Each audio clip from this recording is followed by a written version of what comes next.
کہتے ہیں کہ باہر کی لڑکیاں آتی ہیں تو گھر برباد ہو جاتے ہیں، مگر میں کہتی ہوں جب گھر میں اتنے برباد کرنے والے موجود ہوں تو باہر والوں کی کیا ضرورت ہوتی ہے؟ یہ غلط ہے۔ آپ کے گھر میں ہی آپ دیکھا کریں برباد کرنے والے موجود ہوتے ہیں اور وہی آپ کو تباہ کر رہے ہوتے ہیں۔ جب آپ اپنا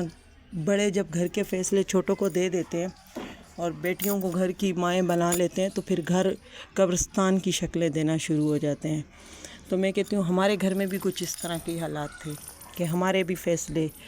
ہمارے گھر کی بہنیں کرتی تھیں، ان کی مرضی ہے، انہوں نے کس کی شادی کہاں کرنی ہے، کس کو گھر میں آنے دینا ہے، کس کو بھائی کی شادی میں بیٹھنے دینا ہے، کس کے ساتھ کیا کرنا ہے۔ وہ یہ سوچتے کہ شاید یہی دنیا ہے، یہی سب کچھ ہے،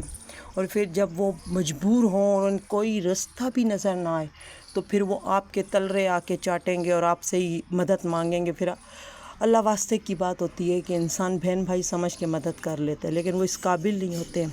اگر میں سوچوں نا تو میں کہتی ہوں اس قابل نہیں تھے، لیکن اللہ واسطے والی بات ہوتی ہے کہ ہم اپنوں کو تکلیف میں نہیں دے سکتے، اور جس ٹائم وہ اللہ تعالیٰ کے دیا ہوا سب کچھ ان کے پاس ہوتا ہے اور وہ ہمیں ایسے سمجھتے ہیں جیسے ہم ایک فالتو چیز ہیں۔ تو خیر یہ دنیا کی چیزیں ہیں، یہ یہیں پر رہ جائیں گی، کسی نے کچھ نہیں لے کے جانا۔ لیکن آپ ہمیشہ ایک چیز یاد رکھنا، اگر آپ کسی سے امانت لیتے ہیں اور وہ امانت آپ آگے سیل کر دیتے ہیں تو وہ اس کے اوپر یاد رکھنا، یہ کہیں سے بیان بھی پوچھ لینا کہ آپ نے اپنی مجبوری میں اس کو بیچا ہے، اس نے آپ کو بیچنے کے لیے نہیں کہا۔ آپ چاہے اس کے 2 لاکھ لگائیں، 2.5 لاکھ لگائیں یا کچھ بھی نہ لگائیں، لیکن اللہ کے سامنے تو وہ اپنی چیز کا پورا حقدار ہے۔ تو اب